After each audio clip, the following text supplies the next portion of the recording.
네, 오늘 첫 소식은 페이 전쟁입니다. 네. 이번 주 월요일부터 우리나라에서 애플페이가 출시됐는데요. 이것만 기다렸다 기다린 사람이 많았는데 정말 뜨거운 인기였습니다. 사용할 수 있는 곳이 제한됐지만 출시 첫날에만 100만 명이 가입했고요. 많은 사람들이 이용하다 보니 이용자가 몰리면서 일부 매장에서는 결제 오류가 발생하기도 했다고 합니다. 이렇다 보니 프랜차이즈 업체들은 애플페이로 결제할 수 있다는 걸 세일즈 포인트로도 사용하고 있는 상황입니다.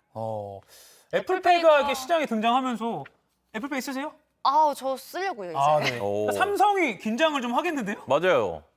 네, 맞습니다. 주변에서도 이런 질문을 많이 하더라고요. 네. 일단 삼성페이는 애플페이에 대응해서 비상 TF까지 꾸렸다고 합니다. 수밖에 없겠네요. 대응책이 크게 두 가지 방향이라고 합니다. 네. 하나는 네이버, 카카오 등과 협력하기로 한 건데요. 애플페이가 사용처를 늘리기 전에 삼성페이를 쓸 수 있는 곳을 확 늘려서 압도해버리겠다는 겁니다. 토종 연합군인 셈입니다. 또 하나는 기능을 많이 추가하겠다는 계획인데요. 지금까지는 삼성페이 해외 결제는 마스터카드만 지원했었는데 다음 주부터는 비자카드 결제도 추가된다고 합니다. 대학 학생증이나 버스 탑승권 기능도 추가된다고 합니다. 야, 이렇게 삼성과 애플이 경쟁하면서 소비자들한테는 더 많은 선택권이 주어진 것 같아서 이 기회를 잘 노려서 더 많은 혜택을 볼 수 있는 방법 잠시 뒤에 머니클래스에서 그 비법 전해드릴 예정이고요. 광고까지 하시는군요. 네, 다음 소식도 이어서 전해주시죠. 네, 다음 이야기는 불붙는 열선입니다. 영상을 하나 좀 보겠습니다. 네네. 예. 네, 관 속이 얼지 않게 하기 위해서 두껍게 스티로폼을 두르고 열선을 끼운 걸 재현해 놨는데요. 스포이드로 물을 한두 방울 떨어뜨리더니 연기가 나고 불이 붙습니다. 오, 뭐야? 수돗물이나 생수는 아니고 자연에 있는 빗물처럼 농도를 맞추기 위해서 소금을 약간 녹인 물이라고 하는데요. 피복이 벗겨지거나 틈으로 물이 들어왔을 때 이렇게 불이 난다는 겁니다. 산업부와 전기안전공사가 지난주 수요일 실태 점검에서 시행했던 실험인데요. 문제는 이런 화재가 생각보다 많이 일어난다는 되게 겁니다. 많네요. 매년 300건 이상씩 오, 일어난다고 그렇게나 많이요? 근데 사실 요즘은 날씨가 많이 따뜻해졌기 때문에 열선 화재가 지금도 많나 싶긴 하거든요. 그럴 것 같아요. 네, 그런 것 같지만 따뜻해진 봄에도 의외로 전기 화재가 자주 일어난다고 합니다. 얼었던 땅이 녹으면서 전선등이 헐거워지기도 하고요. 날씨가 따뜻해지면 열선을 꺼야 되는데 있는지도 모르고 있는 경우가 많아서 위험해지는 경우가 많다고 합니다.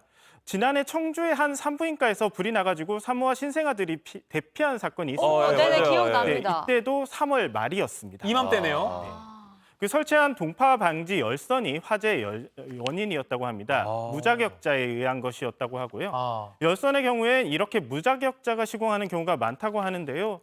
정부가 점검을 해봤는데 절반가량은 이렇게 인증되지 않은 열선을 사용하고 있습니다. 아이고. 위험하겠네요. 그럼 소비자 입장에서 그 자격을 가진 업체 그리고 인증받은 열선 이걸 어떻게 확인할 수가 있나요? 네, 전기안전공사에 물어봤는데요. 공사를 맡길 때 전기기사 자격증이나 업체의 전기공사업 등록증을 확인해야 한다고 합니다. 네, 그리고 밑에 지금 네네네. 갑자기 이건 이 개인들도 쓰는 실리콘 열선인데요. 네. 자세히 한번 살펴보면 K 마크가 있습니다. 인증 마크가 있구나. 마크인데요.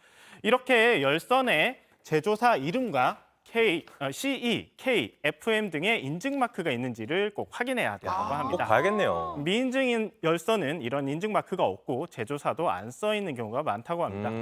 CE, K, FM 써 있는지 꼭 확인해 보시는 거 잊지 말아 주시고요. 자, 그리고 마지막 정보를 좀 볼 텐데요. 어떤 캥거루 캥거루? 사진? 네, 다 같이 생각할 거리를 던져주는 사이트를 하나 소개해 보려고 합니다. 네네. 네, 등에 불이 붙어서 캥거루 한 마리가 어디론가 도망가고 있죠. 2019년 반년 동안 계속됐던 호주 대형 산불을 표현한 그림입니다. 대한상공회의소가 운영하는 온라인 플랫폼 웨이브의 인스타 계정인데요. 네. 2030년 엑스포 유치를 앞두고 만들었습니다. 인류 난제를 전 세계의 집단 지성으로 풀어보자는 취지에서 운영을 시작했고요. 2월부터 인스타 계정을 운영했고 이달부턴 더 웨이브 넷이라는 전용 홈페이지를 열었습니다. 웨이브란 이름은 아이디어의 물결이라는 뜻입니다. 기후변화, 빈곤 등 다양한 문제에 대해 질문을 던지고 의견을 나누는 방식으로 운영합니다. 해양 쓰레기를 어떻게 하죠라는 질문에 폐어망 재활용 기업이 우리 기술로 나일론을 뽑을 수 있다고 소개를 하는 거죠. 신기하네요. 네. 베트남의 맹그로브 숲이 없어진다는 내용이나 음식물 쓰레기 처리를 어떻게 해야 된다 이런 거에 대한 해법도 올라와 있습니다. 오, 도움이 제한 되겠다. 없이 아무나 글을 올리고 대답도 할 수 있습니다. 저도 미세먼지에 대한 질문을 한번 던져봤습니다. 오. 2030년 부산 엑스포 유치에도 도움이 된다고 하니까 자녀들과 환경 문제를 보면서 참여해봐도 좋을 것 같습니다. 대한항공회에서는 역대 엑스포를 주제로 메타버스 전시관도 만들 예정이라고 합니다. 네, 지금까지 금요일마다 찾아오는 비즈니스 클래스였습니다.